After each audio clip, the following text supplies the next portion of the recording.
McGrath comes in, it's on its way, it's there! The miracle on grass! Owen with a kick to full forward, Cloak, not quite, Blair, Collingwood back in front. The seed, he delays the give, Franklin, this is Buddy Franklin! This is the greatest showman! Poor fans can't bear to watch. They led by 28 points at one stage, but the perfect storm has erupted. Oh, who else? McDonald!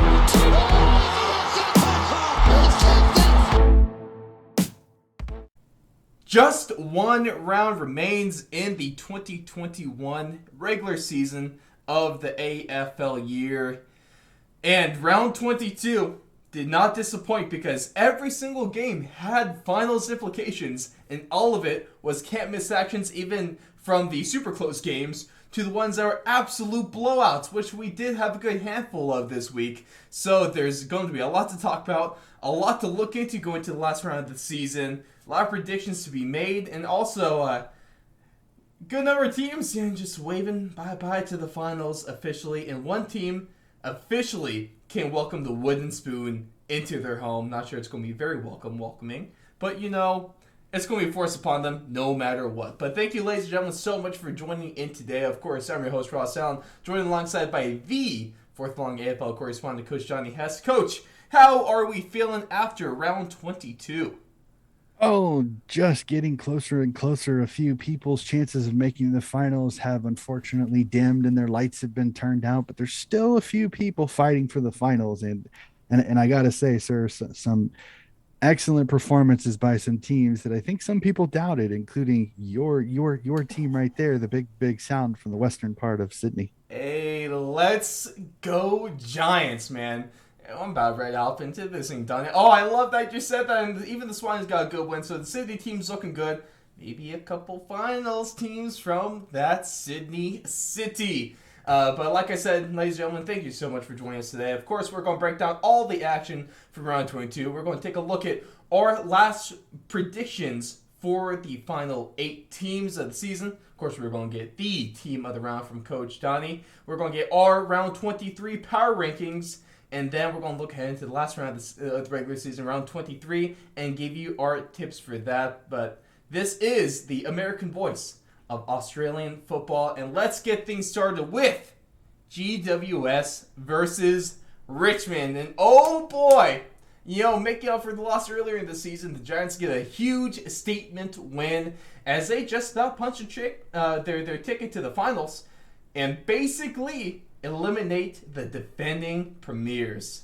Oh, and this was an unexpected game, Donnie, because I was expecting a really close game. I was almost expecting the Giants just to blow it, to be honest. But that's the real trick here. You lower expectations, so no matter what, they get exceeded. And oh boy, did this team exceed them, because they were at a near 60-point lead in the third term of this. Of course, they give up a little bit. They win by 49, but that's still pretty solid margin there, or 39, still a solid margin there.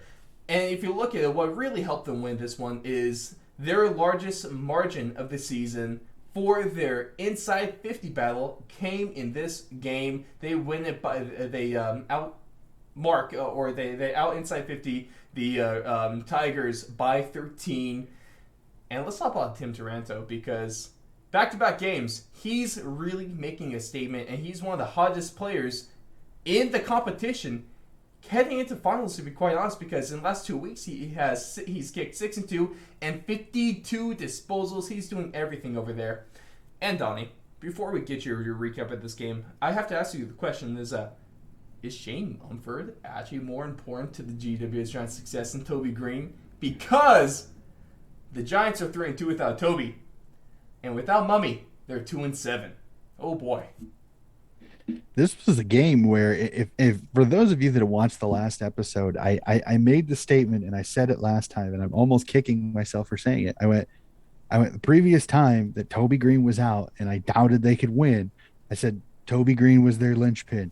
And I said it last episode too, and I'm kicking myself because, again, when the Giants need to step up and win a game, they seem to find a way to do it this season, no matter how much their backs are against the wall, no matter how many of their top 22 guys are out.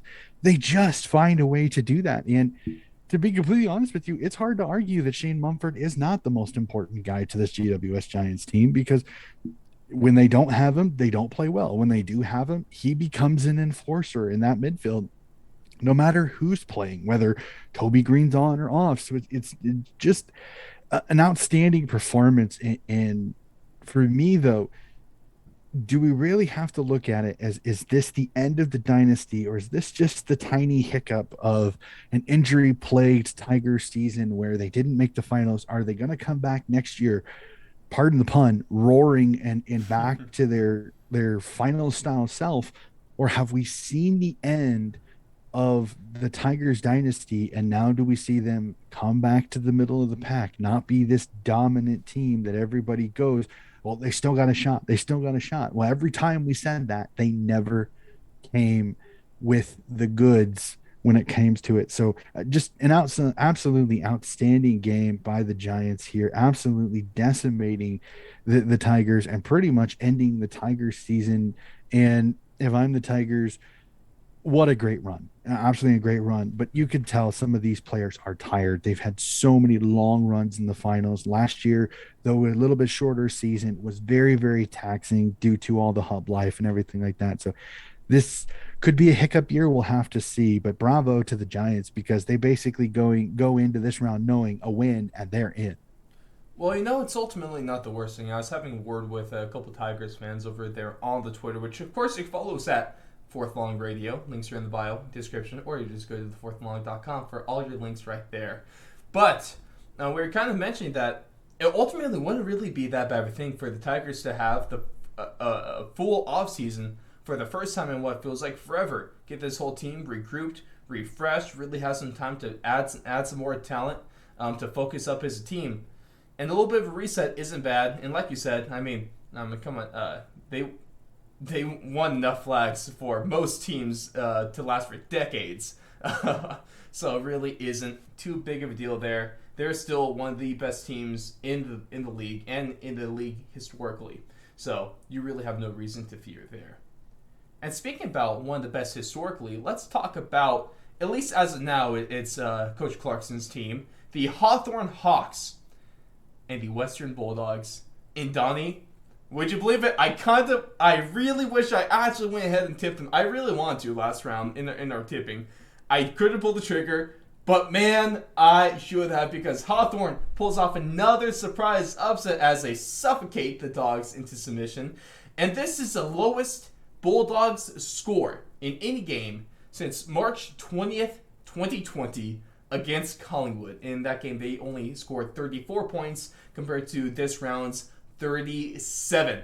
And Hawthorn now have 5 wins and a draw over current finals teams. They have wins over GWS, Brisbane, Essendon, the Bulldogs now, and the Sydney Swans. And then, of course, they have that draw over Melbourne. And now, if you're the Western Bulldogs, you really have to be concerned here. They've now dropped back-to-back games, and they're actually at risk of dropping out of the top 4 entirely based on percentage points, because the team, the Sydney Swans and Brisbane Lions, actually have a chance to tie them in points, and depending on margins, they could actually pass them in percentage points. Brisbane, of course, they're the closest ones to this, as they're 4 points back, but only 2 percentage points currently behind the Western Bulldogs. And also, Donnie, how worried should you be of the Doggies and losing their top 4 spot? And I really think Hawthorn is going to regret letting Coach Clarkson go after this season. Because this last stretch of runs he's put on has been amazing. All right, let's start with the bad, and we'll go to the good. We'll work our way to the good part here. On the Doggies, it is hard to argue that they are finding a way to play their worst possible footy at the absolute worst possible time. And the crazy part is that some people kind of expected this when Bruce went down. A lot of people were saying, well, this could really affect them. The fact Jamaro Ugle-Hagan is not played by Bevo, and for some weird reason, their strength, the midfield, the section that was probably the one thing everybody said these guys are going to dominate the midfield. There's not going to be a better team. In the last 3 rounds, they have not been very good in the midfield. They are getting smashed, and they got thoroughly smashed in this game against Hawthorn. So if I'm a Doggies fan, I am a tiny bit concerned because your game this week is against a red hot Port team that's 5-0, that's playing at home, and a Port team with something to prove, because if they win, they make sure the Doggies are not going to be in the top 2 spots for sure, and it potentially gives Port Adelaide a chance to be second, giving them a chance for a home final where they have a chance to get to the preliminary final with a win. So there's a lot of things still to be played in this game here. So if I'm the Western Bulldogs, I'm thoroughly concerned going into this round. You're not playing well, and you're going up against a Port team that is finding its mojo at just the right time. Now, over to the good side, and I cannot disagree with you that Alistair Clarkson is pulling some of his best coaching abilities at the absolute best possible time. In fact, I was watching a show called First Crack on Fox Footy, and they pulled up the top 5 records since round 13. Number 1 is the Hawthorn Hawks with 4 wins, 1 loss, and 1 draw over top 8 teams since round 13, with Sydney in second at 3-1, the Western Bulldogs 2-2, St. Kilda 2-3, and the Melbourne Demons at 2-2. So since round 13, it is hard to argue that the Hawthorn Hawks are not the absolute hottest team in the entire competition. And the scary part to think is they're sitting in 14th place on the ladder. How crazy is that? But it just shows you that if you can get hot at just the right time, anything can happen.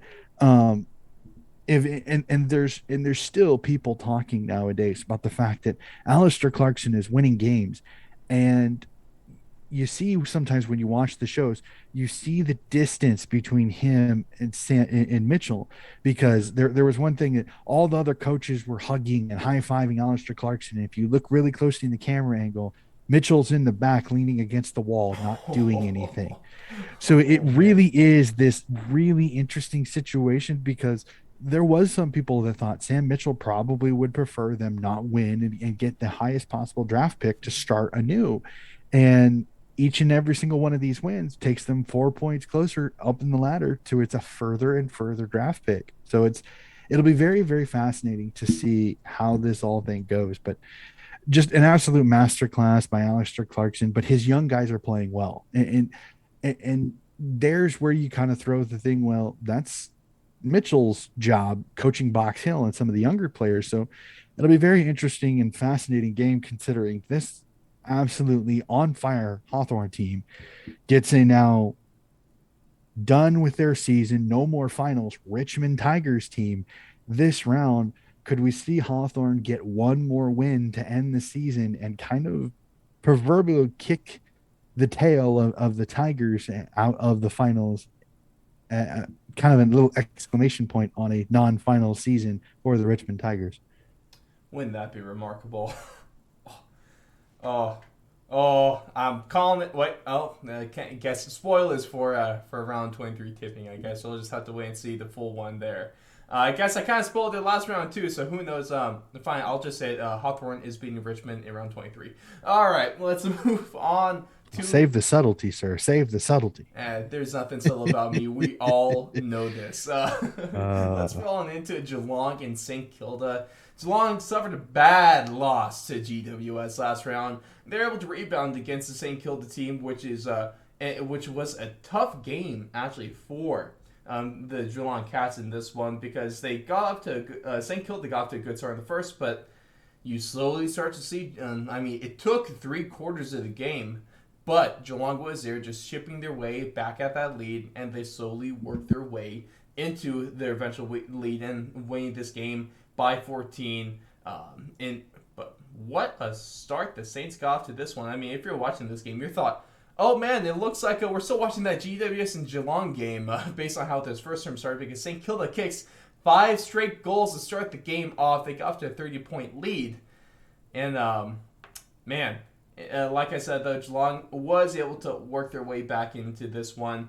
And it helped because they got their best mark on this season for contested possessions. They win it 143 to 107. But of course, the ultimate kicker in this game is the man that kicked 4 goals. Jeremy Cameron makes his return, and he makes his return in a emphatic statement. He kicks 4. Then the rest of the big 3 also put it on. Hawkins puts a 3-1. Dangerfield with 1-1. It looks like the big 3 is back, and that's not good news for these finals teams, especially the ones at the top of the ladder, kind of near where Geelong is. So right now, let's. What are the odds you think that St. Kilda is actually able to scrape together a finals appearance at this point? And just how big is Jeremy Cameron's return to the Cats finals run? Well, unfortunately, St. Kilda mathematically, I just don't see it happening because I think if I do my math Or is correctly, there they're a at point not 88. even enough? They're at 88. They're at 88% as of right now. They would have to hope that Essendon, West Coast, Fremantle, Richmond all lose, and then they would probably have to beat their opponent in the last game of the season. Who, let me just look at double check right here, which would be the Frio Dockers. So that would kind of help because since Frio's ahead of them, they would have to beat the Fremantle Dockers by something north of 135 points. Possible. It's possible. Possible. I highly unlikely, unfortunately, especially considering you'd have to have West Coast lose to the Brisbane Lions. You'd have to have Essendon lose to, I think it's I think it's Collingwood. So there's a lot of things that have to go their way, and I just don't see that happening. This is a St. Kilda team that is inconsistent. Yes, they're playing a Frio team in Victoria, so it should not be as difficult as say we're an Optus Stadium, but it just mathematically I don't see it happening. It's just won't work out. They may tie for points, but their percentage, unfortunately, so many bad losses early in the year have absolutely killed them. And when it comes to the Cats, this was a game where you gotta win some games ugly. This is a Saints team that can put up points, as they saw early. The Saints jumped them early, and the Cats looked shell shocked, but they just chipped away. They just kept chipping away, and that's what championship teams tend to do. They don't let you get away. They will not get rolled over. They just kept chipping away, and then by the time they were halfway through the third quarter, they got the lead. Kind of gave it up a little bit, and then Geelong kind of rolled it towards the end and got it out to the margin that it was, but. This is the Cats team that they took a little bit of a blow losing Stewart before the end before this game, and unfortunately he's done for the year, and so we'll really have to see how that goes, because does it put more pressure on keeping Mark Blitzovs back as the fullback to be able to guard some of the bigger defenders, which would then force Menegola and Reece Stanley to play your kind of bouncing on and off ruck rolls, unlike Blitzovs, where you had a little bit more of an athlete, but he probably was as great in the ruck tap. So this is a Geelong team that they're going to get tested this week. They've got Melbourne this week with a chance to put themselves at the top of the ladder going into the finals. So this is another big week. A win's a win, not exactly one you're right home to mom to, but it's a win. Well, see, Don actually just did the math over on it's so much fun, the finals or the ladder predictor over on the AFL website. And so what I ended up having is GWS loses, even though that ultimately doesn't affect anything, but Eston loses by so 100 is the max points you can do on the website. So I had Eston lose by 100 to Collingwood. I had West Coast, they lose by 100 to Brisbane. And I, of course, had the St. Kilda Saints beat the Fremantle Dockers by 100, and they still miss out of the finals by about 8 percentage points. So, yeah, it's over. I'm sorry, Saints fans. It's just so difficult. You can win by like 200. Hope the Essendon loses by like 250.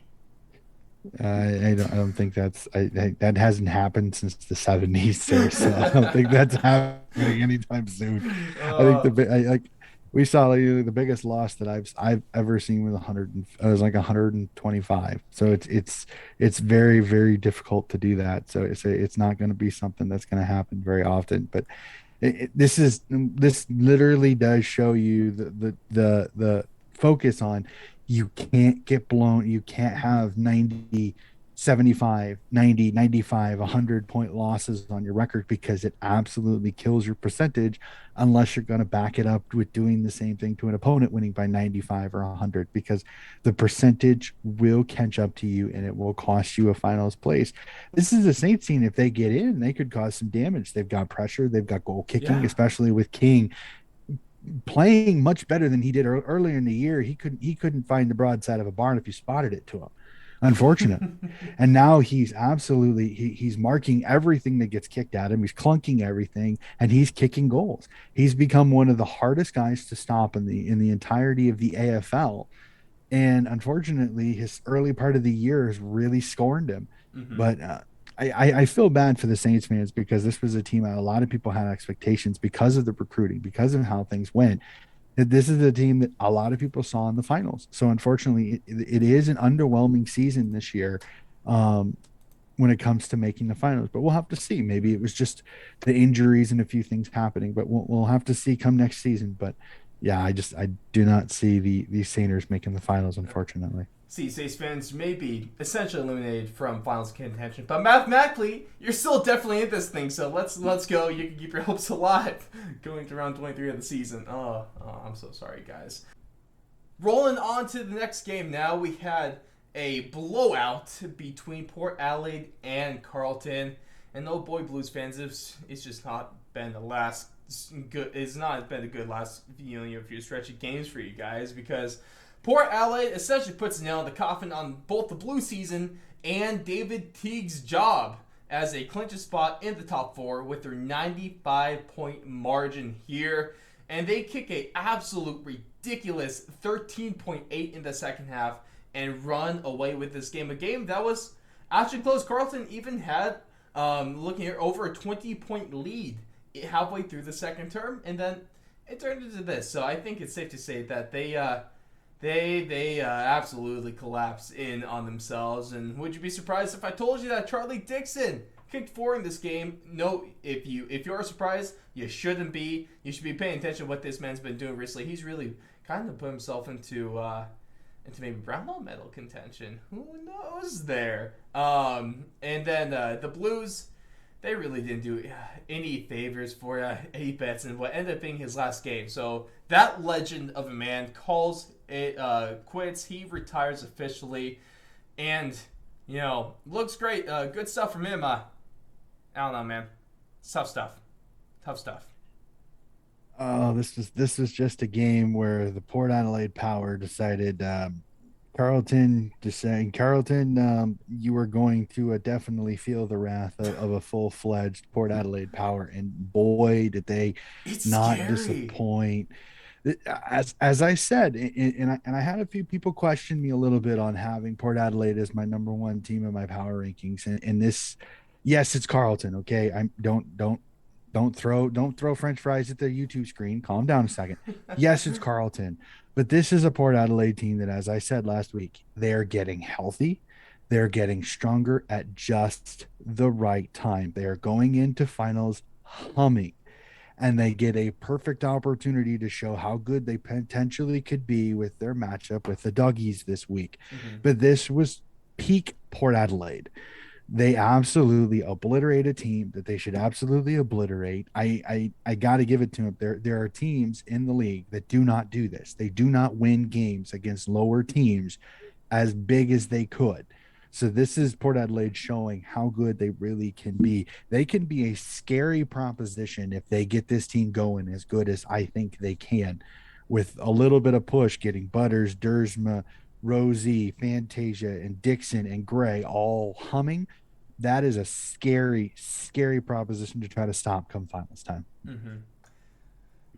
Yeah, I mean, it's kind of a sour way to end the season. Sour way for DVT to end his tenure with the Carlton Blues. Hopefully, he'll be back on his feet soon with new team, new start, a little fresh start there. So ultimately, might not be the worst thing for the long term for either team. And Port Adelaide, like you said, Donnie, they've really just been hitting their stride at the right moment. They're currently on a 5-game winning streak. They have averaged 93.2 points scored during this winning streak and only giving up 60 course, that margin could probably be a little better, but ultimately not bad. Winning by an average of 33 points a game is one thing that anyone would take that, and they still have a lot of potential to become back-to-back minor premiers if they were able to get this number one spot. So there's a lot on the table for Port Adelaide going to the last game of the season. Yeah, definitely for sure. And when it comes to Carlton and David Teague, unfortunately, I think the writing is slowly becoming more and more on the wall. But I do have to agree with what some of the journos and some of the people have said is unfortunately David Teague, I feel, has been he's been set up to fail. Mm-hmm. And it's failed spectacularly, unfortunately, because he has not gotten the help coaching wise, assistant wise, everything like that. He just really he's been kind of hung out to dry because he's potentially going to be fired off two of the craziest seasons ever. And there are Isn't coaches that that true? have, and the crazy part is there are coaches that have more losses than Teague does Mm-hmm. that are going to keep that potentially could keep their jobs. So it's very fascinating to see how this goes. It's kind of like college football and the coaching carousel. It's now it's when Teague does get let go, who's going to take his job? Is it Ross Lyon? Is it Alistair Clarkson? Is I'll it take Don it. Pike? Is I'll it? take it. I mean, Ross Allen will take that there's job. Yeah, you're right. there's several different possibilities. So I think it'll be a fascinating off season if they do let Teague go. Unfortunately, I agree with you. I think this weekend will be his last weekend as the head football coach at the Carlton Footy Club. Hopefully they get something good in there. Hopefully they might just get it close, but ultimately not win because let's go Giants. Now, from 195-point blowout, let's go to 85-point blowout with Brisbane versus Collingwood as the Lions absolutely slaughter the Collingwood Magpies as they win this game by 85, like I said, and they put themselves right into position to possibly overtake the Bulldogs for fourth. They're only 4 points back, and kind of what you mentioned with overtime with the Western Bulldogs, 4 points back, and only a few percentage points away, so they are right there. But they really control this game from the get-go, and they get a solid percentage boost, and especially, I mean, when you guys got guys like Charlie Cameron arguably having the best game of his season so far as he kicks 12 with 12 disposals, it's hard to not win, to be quite honest. Then also when you have Danaher and McStay, they kick 3 apiece. That's obviously going to aid your chances in winning a game of footy. And so, I mean, we're talking about how bad we feel bad for these Blues fans and how bad we feel for these Saints fans. Let's talk about maybe how bad we feel from Collingwood fans and their fall from grace, as they were finals teams last year, and now they're in 16th place with 1 game to go. Definitely the two very, very different seasons. And so what do you think about this game? And do you think Brisbane has what it takes to maybe luck into getting back into the top 4? This is one of those games where I take it with a tiny bit of grain of salt. I think as good as Collingwood is, I think Collingwood style ran into a Brisbane Lions team that kind of it fit well. They got an opponent that they could literally capitalize on because defensively there was no way they were stopping this Brisbane Lions team. Not when Cameron is on, not when Danaher's on, not when McStay is on. They are really difficult to stop when those 3 guys get going. And I completely agree with you. Collingwood, this has just been an absolute disaster of a season, not only on the field, but off the field. And it started in preseason. And unfortunately, it is coming to a crescendo the way this season is going that if I'm a Collingwood Magpies supporter, unfortunately, you want the season over with. And it doesn't, and unfortunately, the news doesn't get any better considering the first overall the pick that you're going to get is going to go to the GWS Giants, which is looking to be the number 3, could be the number 3 or number 4 overall pick in the entire draft, which I don't think many Collingwood fans, if you would have asked them last year at the draft, you would have expected that this first round pick would be that high. So it's kind of an extra kick in the guts, unfortunately, with this one.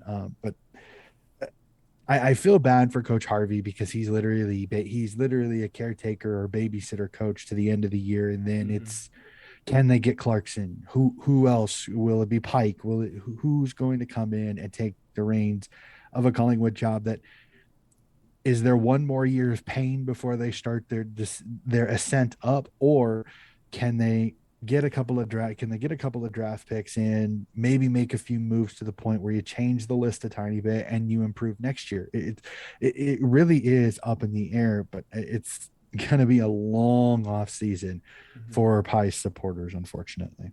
That's definitely what it seems like, a potentially a great off season for us GWS Giants fans. So not complaining at all right there. But Diane, let's go into your team now, the Sydney Swans, as they take on the North Melbourne Roos. And even they might have been playing a dangerous game here, resting so many names against a dangerous Roos team. They still win. They win this one by 14. It was probably a little bit closer than they really wanted to be. It got dangerously close a little before the halfway through the fourth quarter here, as their margin slipped away from nearly 40 at one point in the second. It gets about to around 3 or 4 in this one. So it's got a little uncomfortable there. They end up kicking a bunch of goals in a row. They pull away with this one.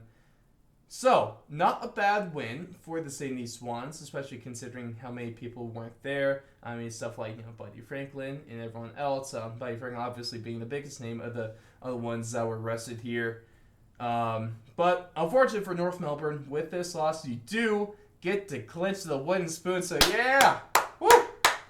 Good job, guys. Congrats. Really, you really won something here. And the problem is, man, I'm being a bit of a dick with this, but they really don't deserve the wooden spoon for how they played the second half of the season, or even through the first half of the season. This is like the least deserving wooden spoon in a while. This team is so much better than this. If anything, Collingwood probably deserves a wooden spoon, quite frankly. Yeah, no, you really just gotta feel for them. This is a really, really good wooden spoon team, and they're definitely they're not going to be anywhere near this position next season. But the Swans, going back to the game though, especially, it's weird. Normally when you see the Swans get off to a hot start, they're not able to keep it. But in this, actually kept it until, like I said, close to the end. And especially with Will Hayward making himself known in this one. He kicks his first 3-goal game since round 12, kicks 3-3 in this one. And so, where do the Swans stand at the end of the season? Are they still top flag contenders? Let's go to North real quick, Mm-hmm. because I got to give them kudos. This is a North team that, as I said going into this game, and as I've said several weeks prior, this is probably the best 18th ranked team ever to walk in the AFL. There is no argument that this team is an absolutely scrappy, tough bunch, that they didn't gel at the start of the season. They took a lot of really bad losses at the right time. They got in a hole, and now they're starting to come good. It's you cannot argue that. Mm-hmm. This was a game that terrified me as a Swans fan, because you didn't know how the Swans were going to approach this game. Were they going to come out spitting hellfire and brimstone after losing a St. Kilda game that they just kind of did not have a great effort in it? And they did. They started off better than they have the previous 3 rounds. The previous 3 rounds, they go down 18-24. Mm-hmm. And as the Swans fans, you look at each other and go, oh, great, not again. And then they'd fire back late in the first quarter, start to kind of crawl back into it. By halftime, they're within a goal or a goal. And then in the second half, they'd kind of run away with it and win the game. This was kind of the opposite. Sydney starts off pretty well, kind of back and forth to start it. And then they get up to a 40-point lead just before halftime. And then the third quarter was a little bit back and forth. It was super competitive, but North Melbourne wasn't chipping it down. It was kind of one goal, the other goal, one goal, the other goal, kind of the back and forth, kind of like ping pong. And then to start the fourth quarter, North Melbourne, bang, bang, bang, and they're within 10. They get it down to 4, and then Sydney, bang, bang, bang. Now it's back up to 26. And then a goal after the siren is actually the reason why this was at 14 points. But tip my cap to North Melbourne. Heck of a performance. You've got a lot of guys there, and I completely agree. Yes, you win the wooden spoon, but your gift is you're getting a darn good footballer to join Yes, you are. a pretty good team. Yes. So I don't think if you're North Melbourne, you should take a lot negatively out of this game. When it comes to the Swans, unfortunately, this game, though it's a win, it gets them 4 points. It doesn't really change your ladder position. You're still in sixth, unfortunately, due to the loss against St. Kilda. That looks like fifth or sixth is going to be where you're going to plateau, which is fine because I think I kind of want this team to have a little pressure because when they've had pressure, they've performed. When they in their games that they're told you're probably going to win. They've had some issues, so we'll have to see how they respond to that. Unfortunately, they do lose Nick Blakey to a leg injury, a break in his fibula, which will cost him the rest of the season, which is sad because he was really coming in such good form since he came back from a stint in the twos after having some issues early in the year and had been pushed to the halfback line, had been playing really well. And then there is a tiny scare of a hamstring soreness or hamstring tightness with Josh Kennedy, who will sit out in round 24, which again, the Swans are one of the few teams that can actually probably sit people if they wanted to, because even if they lose, they're not going to fall out of sixth place. So it's not really a problem, but we'll have to see how that goes. They should get Lloyd and Mills back. Both were sat due to injury. Callum Mills has been fighting tendonitis in his Achilles, and Lloyd had just a general soreness that they wanted to let him get an extra week of rest, so it didn't really matter. So that, and then Buddy Franklin, I think he'll be back. I think he'll be cherry ripe for this. I think they rested him so they could get him a bye before the finals, and I think he should be good. So 3 big additions for this Gold Coast game. Yes, you lose Blakey and you lose Kennedy, but Mills and Lloyd step right in, so there really isn't a massive drop off there. And most likely you'll see either McLean or Reed come out for Buddy Franklin. So in all, I think the Swans maybe a tiny bit stronger with the additions than they do the subtractions. So I think the Swans will be okay. Whether they're going to be a flag contender or not really will all depend on how. I want to see how this Gold Coast game goes.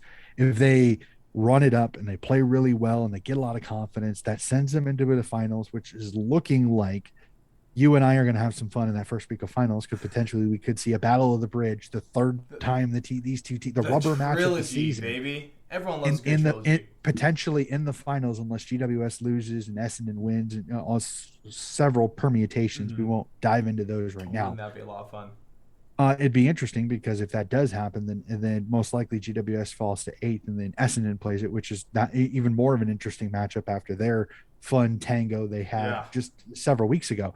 So if you're a Swans fan, you're a tiny bit concerned because the two teams that most likely you're looking at playing in the finals are both in form, GWS and Essendon. So you're a little concerned, but Sydney has played well against both of these teams. So it's not like they should be super concerned, like they haven't beaten them. So we'll really have to see. But I don't know. I think most of the Sydney fans are hoping that Josh Kennedy's tightness doesn't get any worse. That it sounded like in Coach Longmire's press conference that he's actually pulled up pretty well. So they think it only may be just tightness, which means a week of rest, some massages, maybe that'll loosen it up, and then he should be good to go for the finals, since we don't have the pre-finals bye this year. Yeah, a lot of ways. It's going to be real interesting to see how it plays out. I mean, if Sydney and GWS end up being in the finals, we might have to be up early in the morning, maybe do a little bit of a live stream. Who knows? I'd be up for it. Okay, wouldn't that be a good one there? But we'll just have to wait and see, ladies and gentlemen. Let's roll into the next game here. Melbourne and Adelaide, and this wasn't necessarily a close game. The D's did come away with this one 104-63. They win this one by 41. And now you look at it, the D's are on a 3-game winning streak after their draw and a loss a number of rounds ago.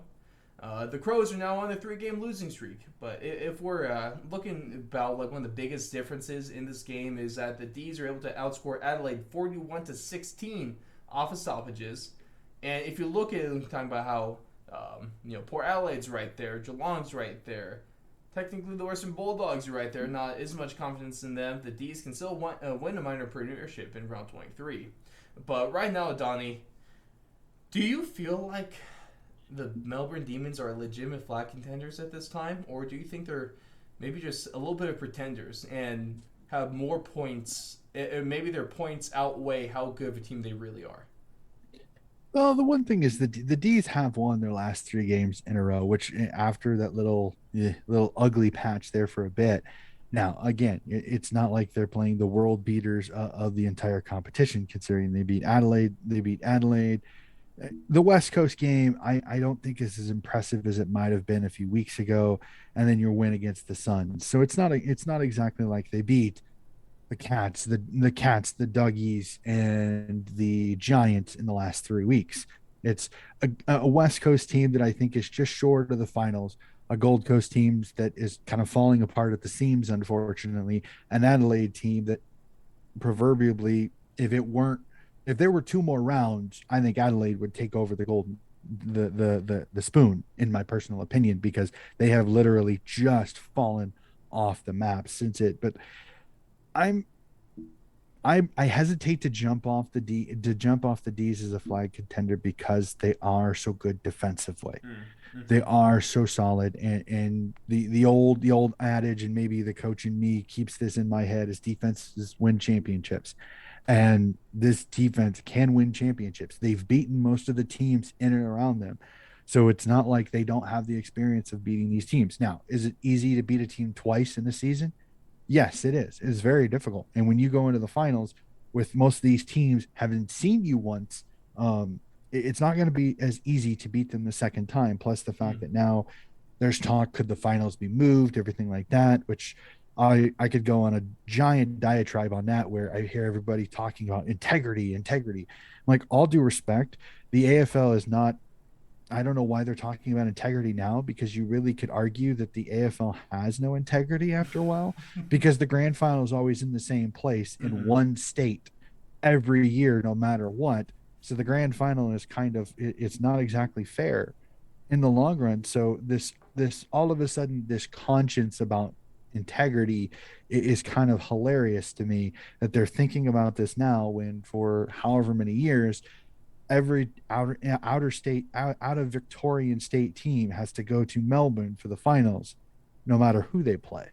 So, or if you're Geelong, how many finals have you had to play over the last 15 years that you've had to play at the MCG, where you were supposed to be the home team, but you have to play at the MCG to get more fans? But now you talk about integrity. All due respect, it's kind of a ridiculous argument for me. Go where there's fans, because footy and fans are such a marriage The that you grand need, finals need especially fans. at this time. They need fans. I'm do what you need to do to have it in Perth or in Adelaide or in Queensland. Do it, because I really have a hard time seeing them be able to get more than 50,000 people in Victoria if they cannot get the cases to 0, which is what it looks like they're really trying to do, unfortunately. Yeah, it's definitely kind of a wait and see on this one. Kind of like it's been the whole damn season. So we'll just have to wait and see how that goes.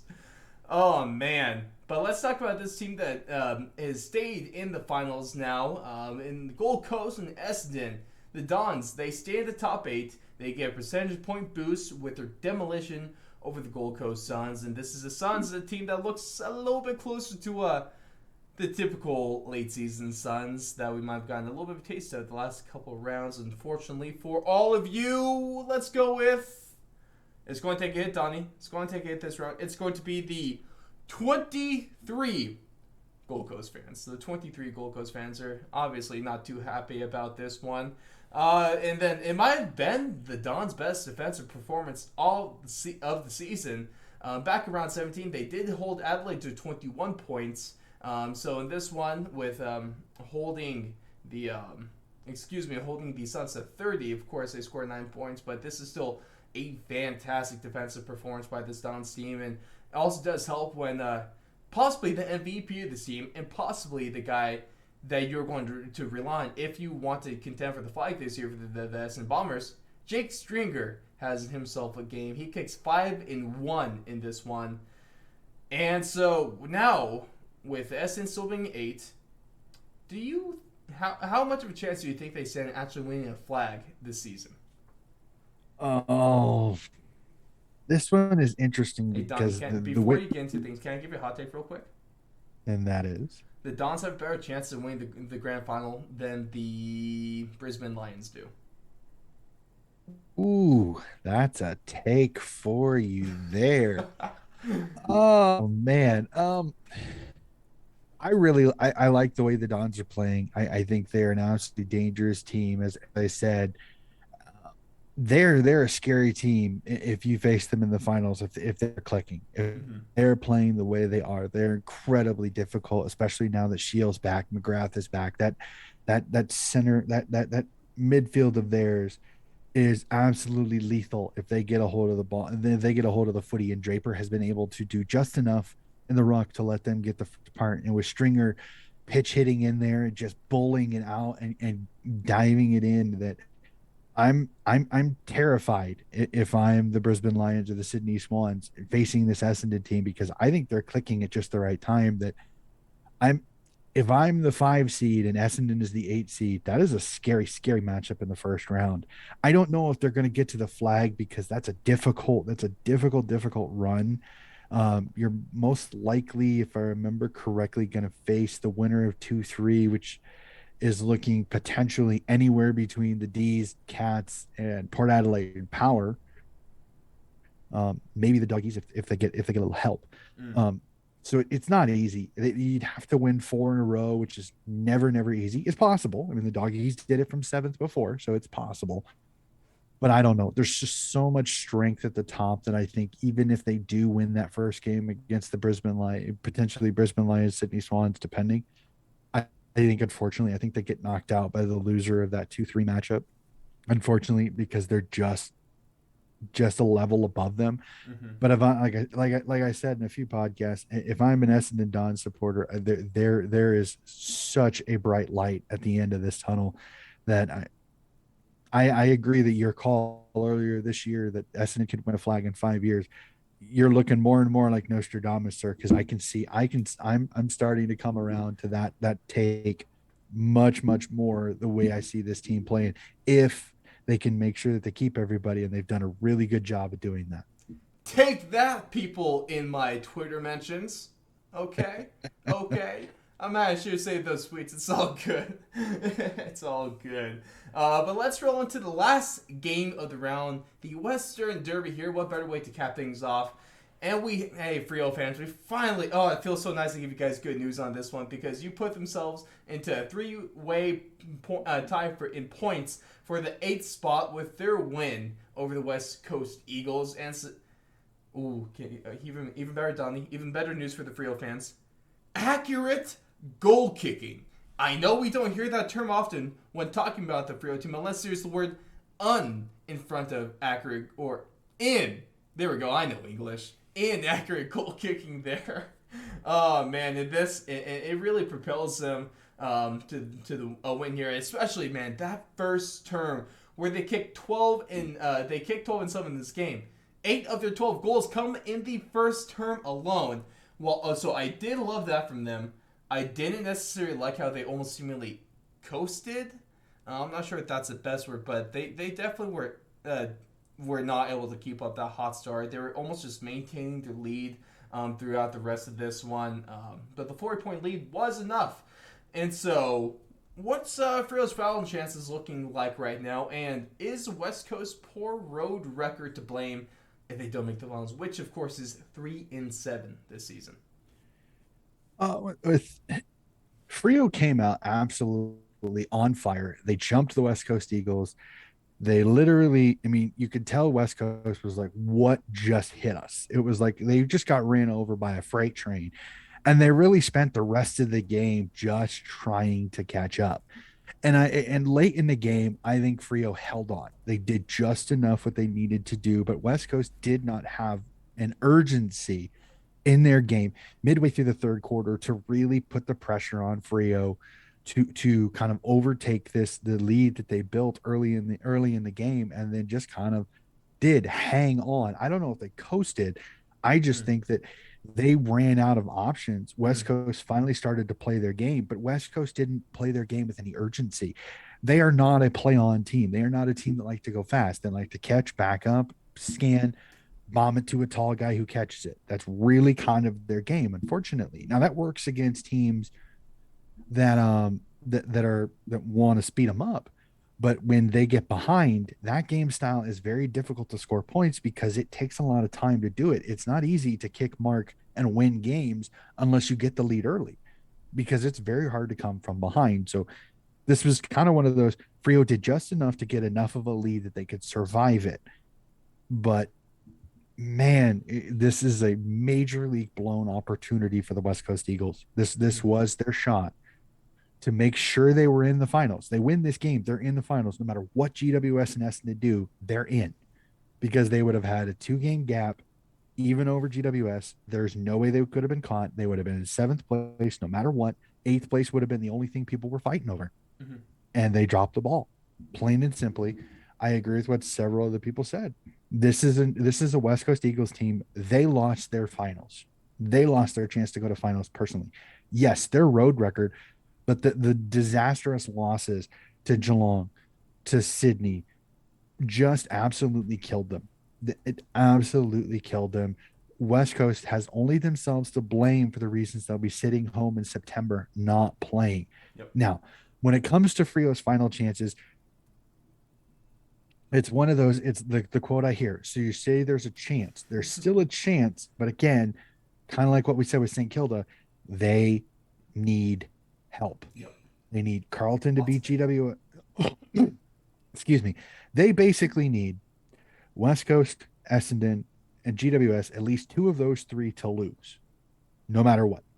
So West Coast is really, since they're even, they really need them to lose just because of the fact that West Coast has the same percentage. So that's really why West Coast, even though they're at the same percentage, has to lose. Same thing with Essendon.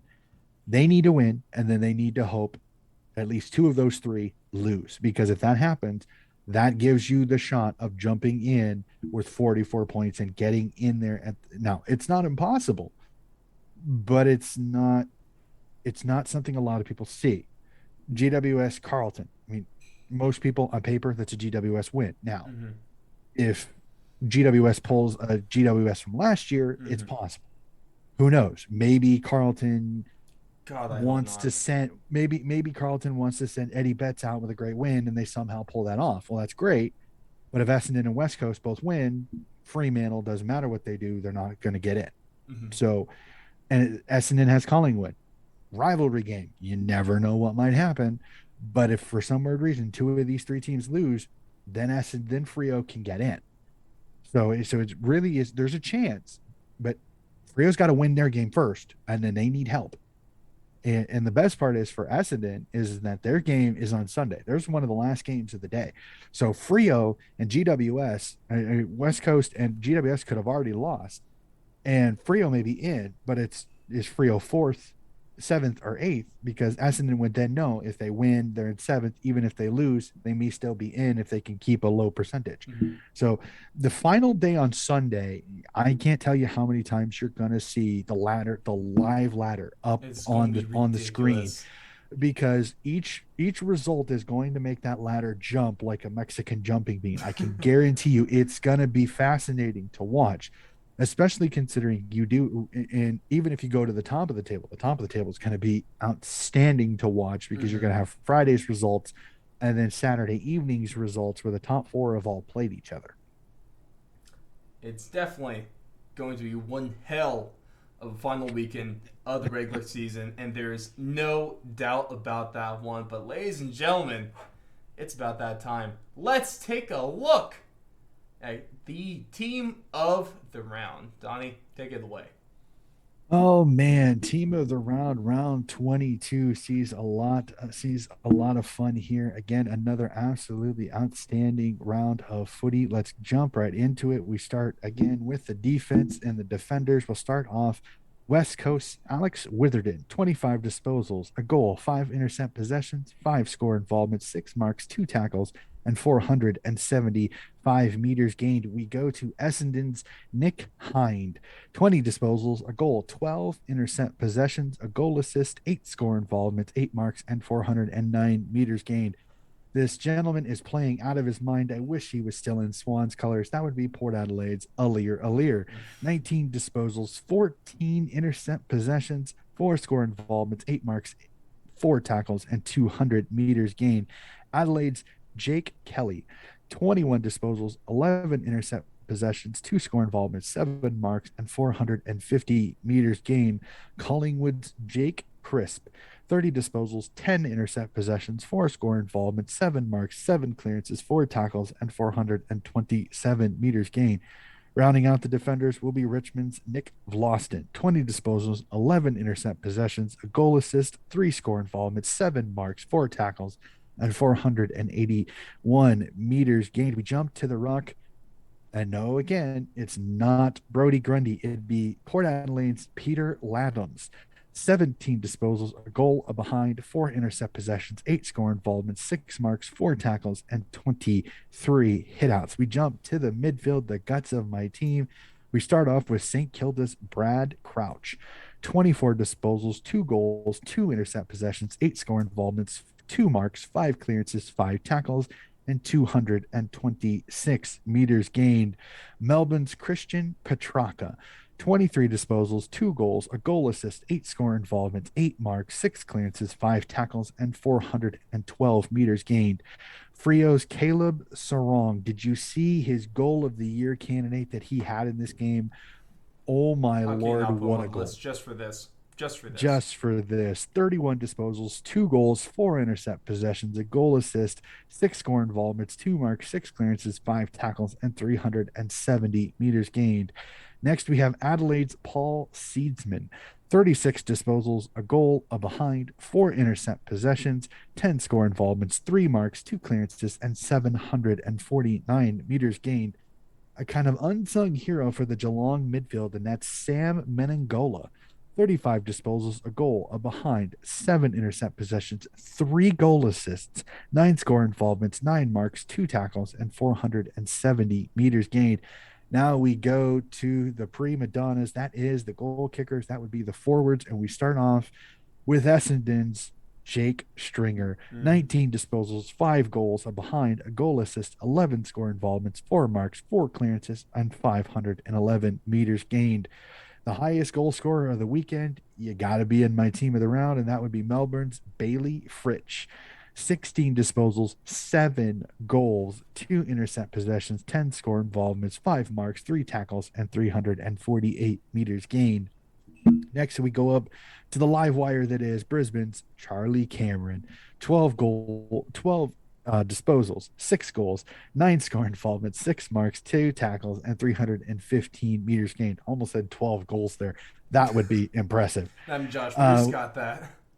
Hey, he got 10 at least. Okay, next we have Geelong's Jeremy Cameron. 13 disposals, 4 goals, 2 intercept possessions, a goal assist, 5 score involvements, 7 marks, and 229 meters gained. The big man from Port Adelaide, that would be Charlie Dixon. 9 disposals, 4 goals, a goal assist, 9 score involvements, 5 marks, and 229 meters gained. Rounding out the forwards, I got to give the GWS man a little love, Tim Taranto. 18 disposals, 4 goals, 2 behinds, 3 intercept possessions, a goal assist, 9 score involvements, 3 marks, 3 tackles, and 370 meters gained. We go now to the bench. The ruck, again, is not Brody Grundy. It would be Sydney's Tom Hickey. 18 disposals, 2 intercept possessions, a goal assist, 6 score involvements, 5 marks, 4 clearances, 23 hitouts, and 475 meters gained for the Sydney Ruckman. The defender will be Hawthorn's Sam Frost. 17 disposals, 10 intercept possessions, 2 score involvements, 8 marks, 2 tackles, and 229 meters gained. Also from Hawthorn, our midfielder, Daniel Howe. 34 disposals, a goal, a behind, 4 intercept possessions, 8 score involvements, 9 marks, 3 clearances, 3 tackles, and 769 meters gained. Rounding out my team of the week is forward Sydney's Will Hayward. 17 disposals, 3 goals, 3 behinds, 2 intercept possessions, 9 score involvements, 6 marks, 2 tackles, and 315 meters gained. And that will be my team of the week for the penultimate round of round 22. Love that. So now let's get to our power rankings and ultimately round 23 tipping. But Donnie, I might have some interesting ones here for you. I have an interesting list that you may or may not agree with. So I'm just going to give it to you as a whole and see what we think that we can get here. Is all right? Sounds good. Okay, so even though that they could very well snatch the top spot in the league, I got Geelong at number 5 to start this off. Okay. So they still took a bit of a hit, not in terms of power rankings compared to last year, last round. Not necessarily for what they might have did. A semi. I was not a bad performance, but not one that really jumped off the walls. Above them for their win last round and their another huge win this round. And now they're on the 3-game winning streak. Let's throw the GWS Giants up there at number 4. I think at least there's very question. You could easily put the Giants underneath Geelong and that'll be fine. I think the GWS ultimately deserves a spot on this list, especially after the kind of lack of quality that we've seen from the Western Bulldogs, if you want to put it that way. Recently, the GWS Giants are a top 5 team at this point. So I got that one. Going in number 3, I have the Sydney Swans because they get a good win with depleted roster against a solid team. So I still like them, and I still like how they kind of bounce back from that loss, and they still look great over the last recent stretch of games. So I still had them at 3, and I'm still a huge fan of them going into the finals. Number 2, I'm gonna put Melbourne here, the Melbourne Demons, just because they're still the top team of the league. They're winning games, but I'm still not as confident because I said this last round that I was more confident in Melbourne over Port Adelaide, but that's changed. Round 22 has changed that. Port Adelaide is number 1, and I do feel more confident in this Port Adelaide team, especially with them healthy, than this Melbourne Demons team. So 5-1, Geelong, GWS, Sydney, Melbourne, and Port Adelaide. Wow, that's an impressive 5. I think I went a little bit more structured out of the way this year has gone, but I got to give you credit that that's 5 pretty darn good teams. I'm going to start number 5, the Brisbane Lions. An impressive win over the Collingwood Magpies. They're starting to kind of get their mojo back a little bit. So hard to argue them back at 5th. Yeah. Sydney 4. Again, I don't like moving teams up unless the team ahead of them is lost. This was a tough matchup against the North Melbourne Brews. This is me respecting North Melbourne just as much as I'm respecting Sydney, because I don't think this was a win that should jump Sydney over any of the competitors ahead of them. Melbourne at 3, again, another win from Melbourne, playing really good starting to play better footy after that kind of little hiccup area with the loss and the draw. Number 2, Geelong Cats, still playing really good footy. Hard to argue that getting Jeremy Cameron back has not made this team better. Yes, they lose Stewart, which could hurt them a little bit on the defensive end, but having Cameron does bring a whole degree of fear to other teams, especially, and the fact that Patrick Dangerfield is starting to play really, really good now. He had an incredible game this weekend, and I think that's a terrifying thought process for a lot of teams in the competition if Dangerfield is starting to play better footy now. And number 1, just like last week, Port Adelaide. The only team that was 5-0 this last 5 rounds. They're starting to play really, really good footy. As I said last week, they're getting healthy, they're getting stronger, they're getting better. And this week is their big tester. You get the Doggies at home with a chance to put yourselves in the catbird seat going into the finals. So I have Port 1, Geelong 2, Melbourne, Sydney, Brisbane in that order. A little more stock standard, but there's some arguments that you could throw Essendon there towards the bottom, especially the way they're playing, GWS as well. So a fun week. Next week's going to be quite interesting with that penultimate round of that final round of the year is how our power rankings hit just before the finals. Yeah, it's gonna. I mean, I'm super interested to see how they look going into the finals. But let's cap things off. For the last time of the regular season, we are going to tip 9. For the last time in the season, we're going to tip 9 games. And, ultimately, it is kind of sad, but I'm not too sad about this, just considering how my tips have looked this season. So, might be able to brush things off and get a fresh start there when it comes to the finals. Actually, it's some of a bounce back weekend. I was 6 for 9 this last weekend, so I didn't do too bad, but I if that West Coast Eagles one would have flipped my right way, I'd have been 7-2. But I got to give it for all the Frio fans out there that I know, I was really happy to see Frio win that game. They Hey, they, for they real, I played picked such you a good guys. game. Just remember. Oh man, but let's get into things, Donnie. Another, oh man, the last three Friday games have been unbelievable. So now let's go into this one. And honestly, I'm going to say this, and it's definitely going to bite me in the butt come the end of the round. But this is one of the easiest rounds I've had to tip, to be honest. And especially the first three games, I am 100% confident in all three of these decisions, starting with Port Adelaide and the Western Bulldogs. Port Adelaide is going to run through this Western Bulldogs team. I don't know if they're going to run through them, but I think Port Adelaide has more positive momentum.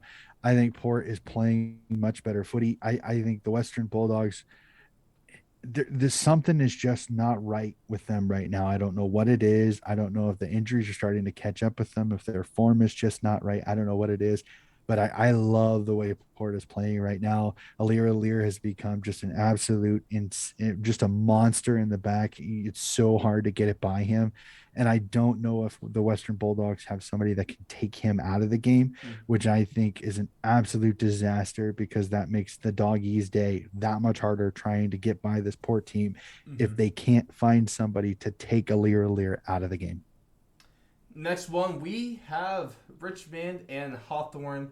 And technically, Richmond is still in decent contention for the 8th spot. But the Hawthorn Hawks are going to put the nail in the coffin on this Richmond dynasty, effectively. They're going to miss the finals. They're going to get full off season. And the Hawthorn Hawks are going to end the season on one hell of a run.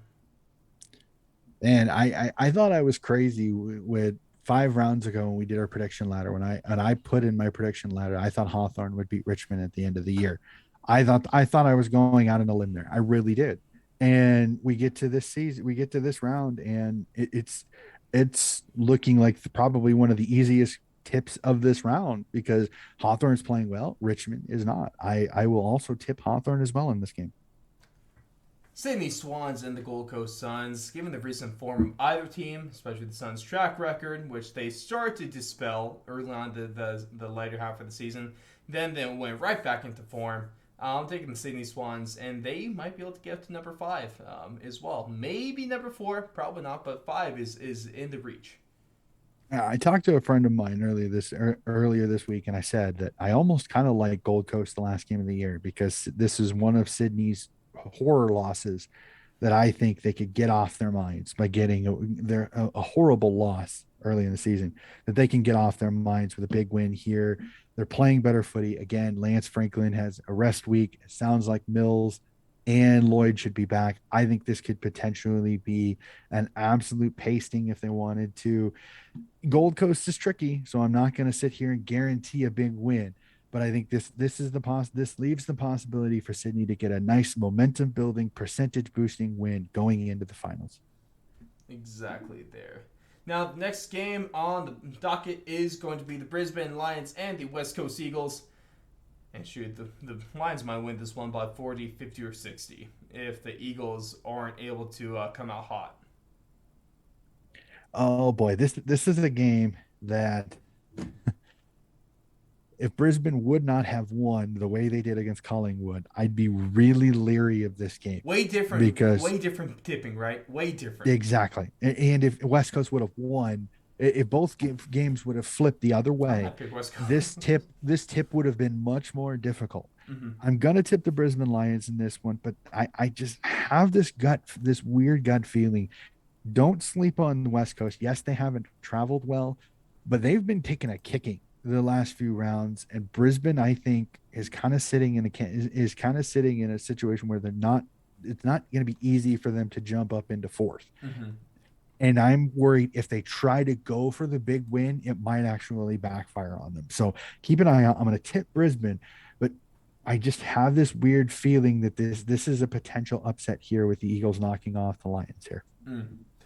Now, the next game could very well determine the top team in the regular season and in the league going to finals. The Geelong Cats and the Melbourne Demons. I got the Cats in this one.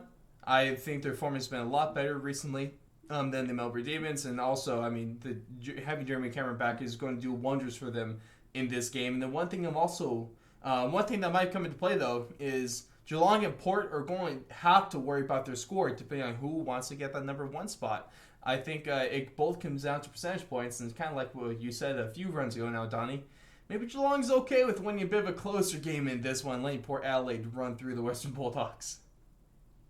This is going to be an interesting game because Melbourne defensively is one of the best, and Geelong is one of the best. This could be one of those.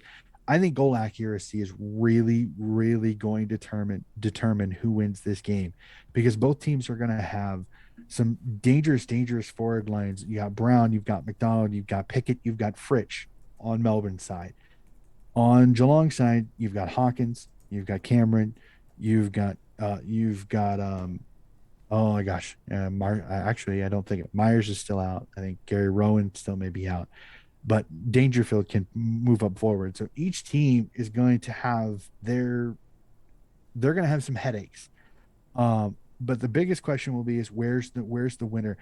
I think Reece Stanley can bother Max Gawn enough to neutralize that. I think the experience of Geelong's midfield, I think, is going to get them a few more wins.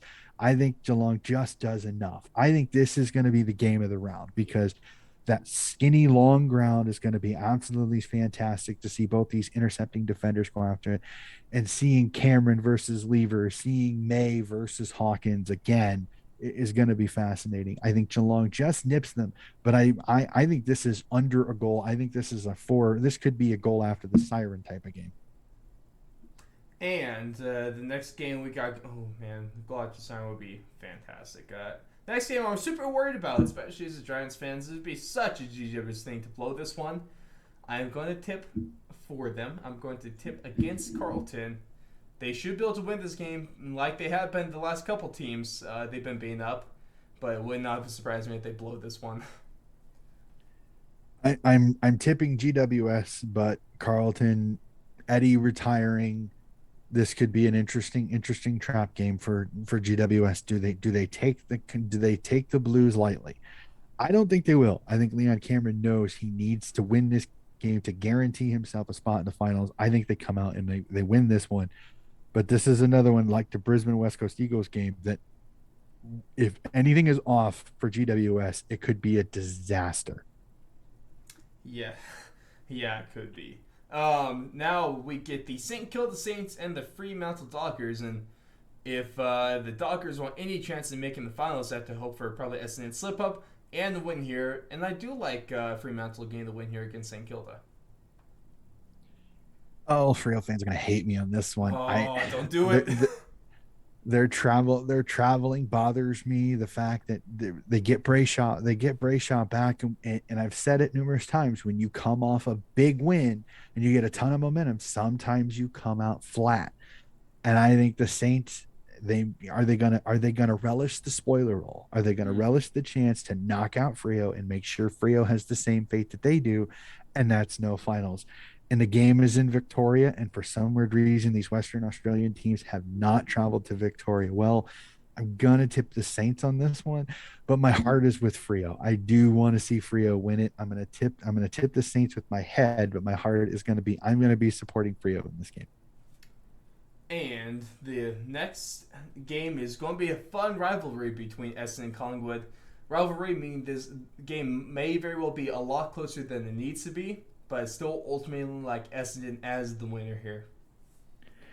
Oh, Essendon, this is a way to to cement yourself in the finals, get a win over Collingwood. I think they're going to relish it. Collingwood's beat up back line that is not at full strength. I think Essendon could have a field day in this game, especially the way Brisbane had a field day with Collingwood. I think Essendon wins this and guarantees them spot in the finals. I have the Bombers. And the last game of the regular season is one that, oh man, it may be very forgettable or it could be very good. Talk about anticlimactic, huh? Right? Man, you should put Essendon on last, damn it. But the Adelaide Crows and the North Melbourne Roos, 2 games with literally nothing but draft pick positioning on the line here. I'll tip North Not Melbourne even that, Roos. unfortunately. Right. I'll tip North Melbourne here, and maybe it's for everyone's gonna have their blood pressure super high through the rest of this, so maybe this is a nice game to sit down and relax to a bit.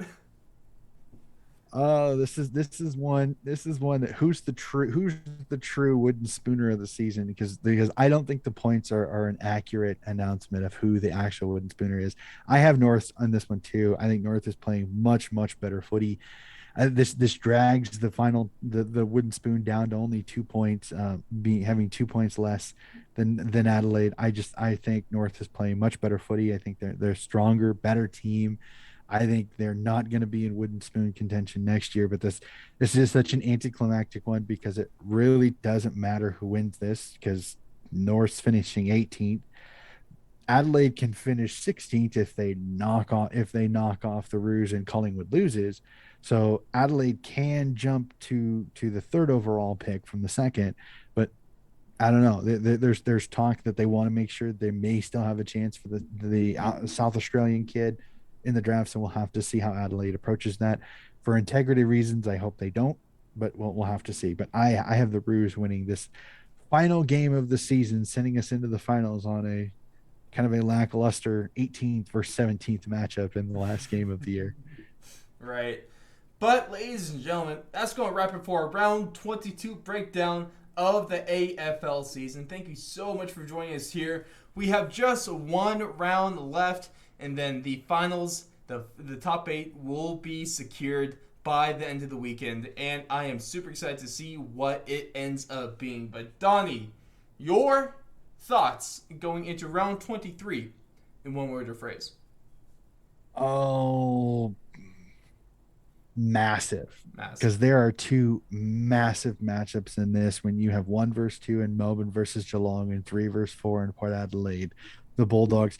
I agree with some of the pundits. I don't think this has happened in a long time, where you have top of the table teams playing other top of the table teams in the last game of the regular season. I mean, it does throw a curveball into the finals, because with 2 wins just the right way, you could actually see these teams play each other again in the first round of the finals if things turn out just right. So it'll be quite interesting to see how these games go. But absolutely titanic matchups here with the top 4, and then that West Coast Brisbane game, because West Coast still has a chance to put themselves into the final if they win that, but most people are not giving them a lot of chance. Oh man, ladies and gentlemen, I really hope that whatever team you're rooting for ends up making the finals, unless they make the finals at the expense of the GWS Giants. I still got my fingers crossed, and it's very likely that we could see GWS at 7 and Essendon at 8. And I think that's the funnest way that these finals could shape up. And that's exactly what I'm hoping for. But ladies and gentlemen, like I said, thank you so much for sticking with us here until the end. Really do appreciate all your support. Of course, you can find us everything at thefourthlong.com/AFL. And ladies and gentlemen, enjoy the hell out of this round. And we will see you next round when we give you, with some special guests, our finals preview.